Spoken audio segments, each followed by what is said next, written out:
Bob Hope is about to walk onto the Tonight Show stage carrying a small wooden box, and he is going to refuse to let anyone, not the producers, not the stagehands, not even Ed McMahon, lay a single finger on it. He is going to sit down across from Johnny Carson, place that box on the desk, and open it on live national television. And the moment Johnny Carson sees what is inside, he is going to put his head down on his own desk and stay there, shoulders shaking, for nearly a full minute, unable to speak, unable to look up, unable to be the king of late night anymore. Because what was inside that box was not a gift. It was a piece of evidence. Evidence of something Johnny had done in 1963, something he had never told a single human being about. Not his wife, not his brother, not his closest friend, something he had buried so deep inside himself that he had genuinely forgotten it ever happened. But Bob Hope had not forgotten. Bob Hope had been waiting 18 years for the right night. And on the 14th of April, 1981, the right night had finally arrived. You will not believe what happens when that box opens. But before we start, I want to say something quickly. I see comments all the time from people who didn't realize they weren't subscribed to this channel. If you enjoy these stories, please take 1 second right now and double check that you are subscribed. It is completely free and it helps these stories reach more people who need to hear them. Thank you for being part of this with us. It was 5:47 inches the evening, Tuesday, the 14th of April, 1981, NBC Studios, Burbank, California. The Tonight Show was taping in less than an hour for broadcast that night at 11:30, and something strange was already happening behind the scenes. Bob Hope had arrived 22 minutes earlier than his call time. He had walked through the back entrance, past the security desk, past the makeup department, past the green room where coffee was waiting, and he had walked directly to Johnny Carson's dressing room door. He was carrying a small wooden box, about the size of a paperback novel, dark walnut, no markings, no label, just a tarnished brass clasp on the front. The makeup artist who saw him pass said later that she had never seen Bob Hope's face look the way it looked that evening. He was not smiling, he was not waving, he was not doing the Bob Hope shuffle that everyone in the building had grown used to over the decades. He was carrying that box with both hands, carefully, the way a man carries something that might break, or something that might explode. He stopped outside Johnny's dressing room door. He stood there for almost a full minute. He did not knock right away. And anyone who happened to walk past in that hallway said the same thing afterward. Bob Hope looked like a man about to do something he had been preparing for a very long time. Then he raised his hand and knocked twice. Johnny opened the door himself. He was already in his suit, blue, narrow lapels, the white pocket square folded exactly the way he always folded it. He saw Bob's face, he saw the box, and his smile, the famous Carson grin that had welcomed presidents and astronauts and movie stars for 19 years, faded almost immediately.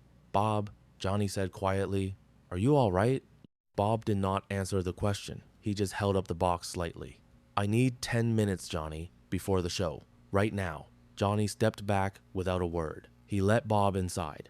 The door closed, and for the next 17 minutes, the most powerful host in American television and the most beloved entertainer in American history sat on 2 folding chairs inside that dressing room, and nobody on the crew heard a single sound coming from inside. Not laughter, not voices, not even a chair scraping the floor. The stage manager knocked at the 8-minute mark. Bob's voice came through the door, soft but firm. "Give us a little more time, son." The stage manager looked at the show's producer, Fred DeCordova, who had been pacing in the hallway, and Fred just shook his head and said the words that anyone who worked on The Tonight Show in those years remembers him saying. If Bob Hope says he needs a little more time, then Bob Hope gets a little more time. But what nobody in that hallway knew, what nobody in that entire building knew, was that what was happening inside that dressing room was the beginning of the most extraordinary moment that would ever air on The Tonight Show in 30 years of broadcasting. And it had begun 18 years earlier in a small white house on a quiet street in Lawton, Oklahoma. To understand what was inside that box, you have to go back to January of 1963. Johnny Carson was 37 years old. He had been hosting The Tonight Show for only 14 months. He was not yet a legend. He was not yet untouchable. He was a nervous, ambitious, deeply private man from Nebraska who was still trying to convince NBC and himself that he was the right person to fill Jack Parr's chair. And he was reading the morning newspaper one Tuesday in January when his eyes landed on a small article on page 7. It was a story about a USO performer, a young singer named Daniel Briggs, 24 years old. He had performed for the troops in Korea in 1953 alongside Bob Hope's USO tour, just one of the dozens of young entertainers who traveled with Bob in those years to bring a little piece of home to the soldiers.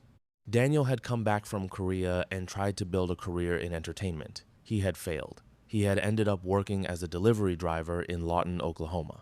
He had a wife, he had a 4-year-old son, and in January of 1963, Daniel Briggs had died in a car accident on an icy stretch of highway outside of town.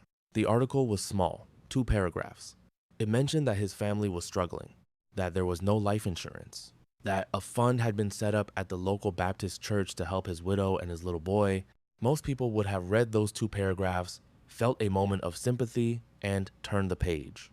Johnny Carson read it 3 times. Then he did something he had never told anyone about. Something so out of character for the cool, contained, emotionally guarded man America thought it knew, that even his own brother Dick would later say he simply could not believe Johnny had done it. He sat down at his desk, he took out his personal checkbook, not The Tonight Show's checkbook, not NBC's, his own, and he wrote a check for an amount that, in 1963, was significantly more than most American families earned in an entire year. He wrote it out to Mrs. Margaret Briggs, the widow. He wrote a short note. He did not sign his own name. He signed it, "A friend who remembers your husband." And he mailed it to the Baptist church in Lawton, Oklahoma, with instructions for the pastor to deliver it personally and never to reveal the source. He told no one, not his wife Joanne, not Dick, not his lawyer. He paid the check from his personal account, and he simply moved on with his life. The Tonight Show was demanding everything from him. Within 6 months, the moment had faded from his memory entirely. He never thought about it again. But somebody else had seen the article that same morning. Somebody else had recognized the name Daniel Briggs. Somebody else had decided to do something. And what that other person did next is what made Bob Hope walk into Johnny Carson's dressing room 18 years later with a wooden box. Bob Hope had been on his USO tour to Korea in November of 1953. He remembered every single performer who had traveled with him over the years. He kept files on them. He sent Christmas cards. He attended their weddings. He went to their funerals. He was, in private, far more sentimental than the public ever knew. And when Bob read the same article about Daniel Briggs that morning in January of 1963, he had immediately reached for his telephone and called his accountant. He instructed him to wire money to the Baptist church in Lawton, Oklahoma, in support of Mrs. Briggs and her son. But the accountant called him back 40 minutes later, and what he told Bob made Bob slowly sit down in his armchair. The fund, the accountant said, was already covered. An anonymous donation had arrived. The pastor had told him over the phone that the family was now financially secure for years to come. Bob had asked very quietly who had sent the money. The pastor would not say. The donor had insisted on absolute anonymity. Bob Hope sat in that armchair for a long time. And then he did something that, knowing Bob Hope, was completely characteristic. He decided to find out anyway. Not to expose the donor, not to embarrass them, but because Bob Hope had spent 40 years in show business and he had learned that there are certain people in the world who do extraordinary things for strangers and never let anyone know, and those people, in Bob's experience, were almost always the people who most deserved to be quietly thanked. He hired a private investigator, a discreet one, a man named Walter Hennessy from Cleveland, and he gave Walter exactly one assignment: find out who sent that check. Bob did not care how long it took. He told Walter to be patient, to be careful, to never tell the family. And 8 months later, in September of 1963, Walter Hennessy appeared at Bob Hope's house in Toluca Lake with a manila envelope. Inside the envelope was a photocopy of the original cashier's check Bob Hope opened it. He read the name. And Walter Hennessy said later that Bob Hope sat down on the edge of his couch and did not move for almost 10 minutes. The name on the check was Johnny Carson. Bob put the envelope into a small wooden box. He locked the box. He put the box on the top shelf of his private study, and he made a decision that he would not tell Johnny what he knew. Not yet. Not until the right moment. Because Bob Hope understood something about Johnny Carson that very few people in Hollywood understood, even then. He understood that the cool, sardonic, untouchable Johnny that America saw on television every night was a performance. A beautiful performance. A necessary performance. But a performance all the same. And underneath it, Bob suspected, was a man who would be deeply, deeply embarrassed if anyone ever caught him being kind. And so Bob waited. He waited for 18 years. Now, what happened next is something almost no one has ever fully understood. Because in early April of 1981, Bob Hope, 77 years old, received some news that he chose not to make public. He went to his doctor for a routine checkup, and the doctor found something. We do not know exactly what. The Hope family has never confirmed the details. But several of Bob's closest associates have said, over the years since his death, that in the spring of 1981, Bob Hope quietly came to believe that he might not have very much time left. He did not panic. He did not tell his wife. He simply sat down at his desk one morning and made a list of all the things he wanted to do before he died. And at the top of that list, written in his own handwriting, were 5 words. Tell Johnny what I know. Wait, do not miss this detail. Because the next thing Bob did was call NBC and book a Tonight Show appearance for April 14th. He did not tell the producers what he wanted to talk about. He did not request specific topics. He just told them he had something he wanted to share. And on the morning of the 14th of April, 1981, Bob Hope went into his study, took down the small wooden box from the top shelf where it had been sitting for 18 years, opened it, made sure everything was inside, closed it again, and got into his car. What you have seen so far is nothing compared to what happened next. At 6:04 inches the evening, the dressing room door opened. Bob Hope walked out first. His face was calm, but his eyes were red. Behind him, Johnny Carson walked out, and the stage manager said later that Johnny looked like a man who had just been told something he could not quite process yet. Both men walked silently down the hallway to the stage. Bob was still carrying the wooden box. He held it against his chest like he was protecting it from something. The tape rolled at 6:30 sharp. Johnny did his monologue. It was technically perfect. The timing was clean. The audience laughed in all the right places. But Ed McMahon, who had been sitting 4 feet to Johnny's left for 19 years, who knew every micro expression on Johnny's face, who could read Johnny's mood from across a room, said afterward that he had never seen Johnny look the way he looked during that monologue. Distracted, almost far away, like he was already somewhere else. Like he already knew that something was coming, and he was just waiting for it to arrive. The first segment ended. The commercial break began. Ed leaned over. "Johnny, you okay?" Johnny did not answer right away. He just looked at his desk for a long moment. Then he said something to Ed that Ed would repeat for years afterward. He said, "Ed, in about 3 minutes, Bob is going to come out and he is going to say something on this show. And I need you to do me a favor. I need you to not react. I need you to just let it happen." Ed asked, "Johnny, what is going on?" Johnny shook his head. "I don't fully know yet, Ed, but he was carrying a box. And whatever is in that box, it's mine." The cameras came back on. At 6:42 inches the evening, Ed McMahon's voice filled the studio. "Ladies and gentlemen, our next guest needs no introduction. For over 40 years, he has been making America laugh, making our troops smile, and reminding us all what it means to give back. Please welcome a true American treasure, Mr. Bob Hope." The audience exploded. Bob walked out from behind the curtain. He was smiling, that famous Bob Hope smile, waving with his free hand. The other hand was holding the wooden box against his side. The audience did not notice the box. Audiences almost never notice small details. They were too busy cheering. But the camera operators noticed it. Dale Hutchins, who had filmed The Tonight Show for 13 years, said afterward that the moment he saw the box, The hair on the back of his neck stood up, because in 13 years, he had never seen a guest walk onto The Tonight Show carrying anything that they were not planning to show off or promote. Bob shook Johnny's hand. He sat down in the guest chair. He carefully placed the wooden box on Johnny's desk on the right-hand corner between the coffee mug and the pencil holder. He did not mention it. He did not look at it. He just left it sitting there.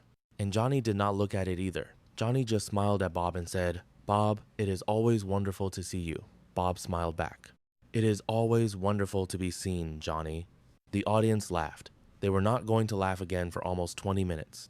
The first 8 minutes of the interview were exactly what everyone in the studio expected.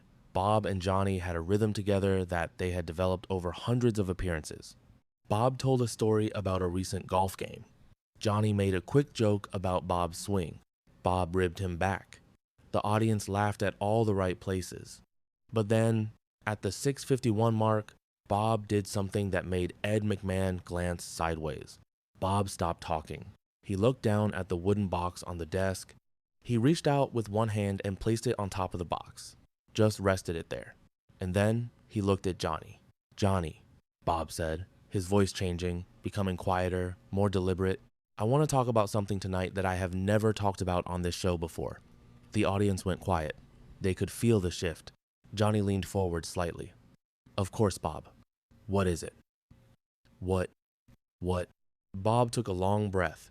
"There is something I have been carrying with me for 18 years. Something I have wanted to say to you and to America, but I never found the right moment to say it." He paused. "I am 77 years old, Johnny. I have started to realize that there might not be an unlimited number of right moments left. So tonight is the moment." The studio was completely silent. Johnny's expression had not moved, but anyone watching closely could see that his hands, resting on the desk, had gone perfectly still. "Bob," Johnny said softly, "whatever it is, I am listening." Bob smiled, but it was a different kind of smile, a heavier one. He picked up the wooden box. He held it in both hands. 18 years ago, Bob said, in January of 1963, a young man named Daniel Briggs died in a car accident in Lawton, Oklahoma. He was 24 years old. He had a wife and a little boy. Something he had, a little boy. Most people in America never heard about it. There was a small article in the paper.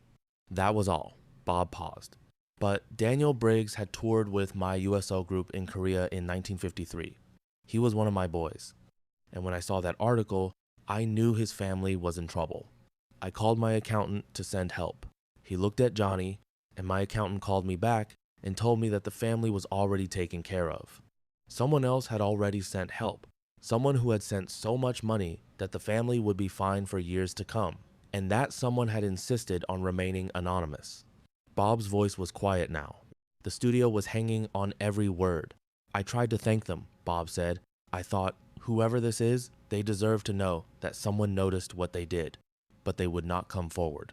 So I hired a man, a discreet man, and it took him 8 months. But he found out who had sent the money." Bob looked directly at Johnny, and then he said the words that nobody in that studio was ready to hear. "It was you, Johnny." The audience inhaled as one.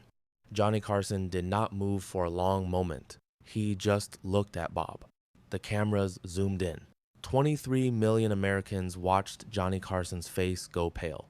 And then, very quietly, Johnny said, "Bob, I think you may be mistaken." Bob shook his head gently.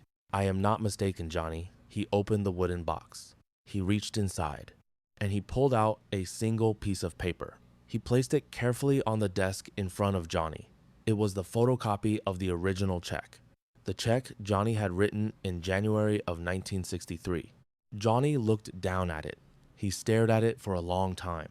The audience could not see what was on the paper, but the cameras zoomed in on Johnny's face. And the man who had hosted The Tonight Show for 19 years, the man who had famously kept his composure through everything, the man who never let America see what was happening inside him, slowly lowered his head. He put both of his elbows on the desk. He put his face in his hands, and his shoulders began to shake. The studio was completely silent. Bob Hope did not say a word. He just waited. Ed McMahon was looking down at his own desk. He had remembered Johnny's instruction. He was not going to react. He was just going to let it happen. For almost a full minute, Johnny Carson sat there with his face in his hands. 23 million Americans watched. The studio audience watched. Nobody moved. Nobody coughed. Nobody made a sound. Finally, very slowly, Johnny lifted his head. His eyes were wet. He looked at Bob. He looked at the camera. And then he did something that he had never done in 19 years of hosting. He spoke from his heart in front of the entire country. "I had forgotten," Johnny said quietly. His voice was hoarse. "I had genuinely forgotten." Bob nodded gently. "I know you had, Johnny. That is part of why I am telling this story tonight. Because the people who do these things, they almost always forget. And the people who receive them, we almost never do." Johnny looked at the paper on his desk. "I was 37 years old," he said. "I had been hosting this show for about a year. I was scared every single night that they were going to fire me. I read a newspaper one morning. I saw a story about a young man and his family. I wrote a check. I do not even remember sending it." He paused. "I never told anyone, not my wife, not my brother." "Why?" Bob asked. Johnny shook his head slowly. "Because it was not for telling. It was just for doing." Bob's eyes were wet now. "That, Johnny, is exactly why I have been holding on to this box for 18 years. The audience let out a sound. It was not applause. It was something more like a collective exhale. The sound a room makes when it has just heard something true. Johnny looked at Bob. "Bob, why now? Why tonight?" Bob hesitated. "Because I have learned recently that I do not have as much time as I thought I did." He smiled gently. "I do not want to alarm anybody. I am still going to be around for a while. But I realized that there were some things I did not want to leave unsaid. And the most important one was this." Johnny was quiet for a long moment. Then he asked the question that everyone in the studio was thinking. "What else is in the box, Bob?" Bob looked down. He had been holding the wooden box on his lap. He reached inside one more time, and what he pulled out next made the entire studio gasp again. It was a military dog tag. Old, worn. The chain was tarnished. The metal was scuffed. Bob held it up gently. He showed it to Johnny. He showed it to the camera. "This belonged to Daniel Briggs," Bob said quietly. "He carried it through Korea in 1953. His widow gave it to me a few years after he passed. She told me she wanted me to have it because I had given Daniel his first real chance at a stage and because she knew I would take care of it." Bob's voice was soft. "But I always felt that it did not belong with me. I felt that it belonged with the person who actually made sure that Daniel's wife and son were taken care of. The person who never asked for credit. The person who never even remembered doing it." He looked at Johnny. He held the dog tag out across the desk. "Johnny, this belongs to you." Johnny Carson did not move for several seconds. Then he reached out very slowly and he took the dog tag from Bob Hope's hand. He held it in his palm. He looked down at it. And the man who had spent 2 decades being the wittiest, coolest, most composed person on American television dropped his head one more time and let himself cry openly in front of 23 million people. Bob Hope reached across the desk and gently placed his hand on top of Johnny's, just rested it there. 2 old friends, 1 wooden box. 18 years of silence finally broken. And somewhere in Lawton, Oklahoma, on a quiet street in a small white house, a 45-year-old woman named Margaret Briggs sat in her living room with her grown son beside her, watching The Tonight Show on a small television.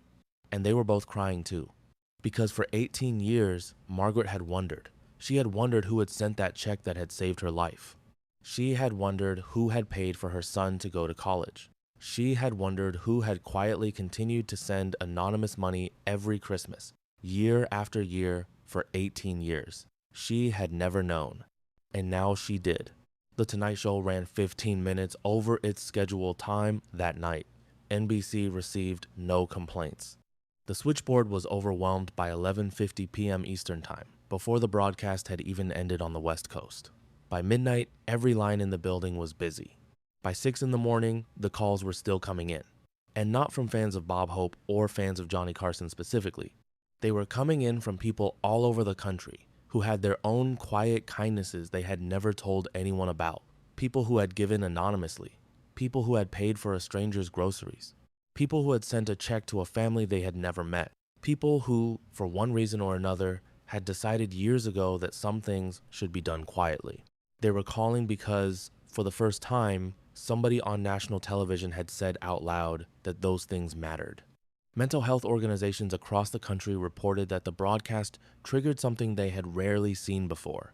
Letters. Thousands of letters. Not from people in crisis. From people who wanted to say that they had been the recipient of a small, anonymous kindness years ago, and that they had never known how to say thank you, and that watching Johnny Carson and Bob Hope on that Tuesday night had finally given them permission to start trying. The producer of The Tonight Show, Fred de Cordova, who had been in television for over 30 years and had seen almost everything, said in an interview months later, "That broadcast did something that I did not know television could do. It reminded 23 million people all at once that there is more kindness in the world than they had been led to believe, and that some of it might even be theirs." Johnny Carson kept the dog tag for the rest of his life. He never spoke about it publicly again. After he retired from The Tonight Show in 1992, his closest assistant said that the dog tag sat on his bedside table in his home in Malibu, right next to a small framed photograph of Bob Hope. And one more thing, a folded piece of paper that nobody ever saw the contents of. The assistant said that every year, on January 14th, the anniversary of Daniel Briggs's death, Johnny would close his bedroom door, and he would sit on the edge of his bed, and he would hold the dog tag in his hand for about an hour. Then he would put it back on the bedside table, and he would go on with his day, and he would not mention it to anyone. He did this every year for 24 years, until the year he died. Bob Hope lived to be 100 years old. He passed away in July of 2003. The medical condition he had quietly worried about in the spring of 1981 had turned out to be manageable. He had been given 22 more years of life, 22 years he had not expected. And during those 22 years, in interviews, when journalists asked him to name the most important moment of his career, Bob Hope almost always gave the same answer. He would smile, and he would think for a moment, and then he would say, "There was a night on The Tonight Show in 1981. I gave a friend something he had given me without him knowing he had given it. That was the most important night I ever had on television." And after that, he would never say another word about it, because Bob Hope, like Johnny Carson, understood that some things are not for telling, some things are just for doing. When Johnny Carson passed away in January of 2005, his family went through his personal effects. They found a small wooden box in the drawer of his bedside table. Inside the box was a tarnished military dog tag belonging to a young man named Daniel Briggs. And underneath the dog tag was a folded piece of paper. It was a handwritten note. Bob Hope had written it in April of 1981. He had slipped it into the box just before he had given it to Johnny on the air. Johnny had taken it home that night. He had read it. And then he had put it back inside the box and kept it there for the rest of his life. The note said 5 words. 5 words from one man to another. 5 words that Johnny Carson had needed to hear, perhaps more than he had ever needed to hear anything in his entire life. The note said, "I always saw you, Johnny. If this story moved you tonight, do one thing before you close this video. Think of someone you helped a long time ago, someone you may have completely forgotten about, someone whose life you may have changed without ever knowing. They remember you, they remember what you did, and somewhere out there, they are still grateful. And if someone has ever helped you, anonymously, quietly, in a way you could never trace back, take a moment tonight to say thank you out loud, into the air, into the room you are sitting in. They cannot hear you, but the act of saying it matters, because that is what Bob Hope was trying to teach America that Tuesday night in April of 1981, that gratitude does not need an audience, that kindness does not need a witness, that the most important things in life are almost always done in silence by people who think nobody is watching, but somebody is always watching, and somebody always remembers.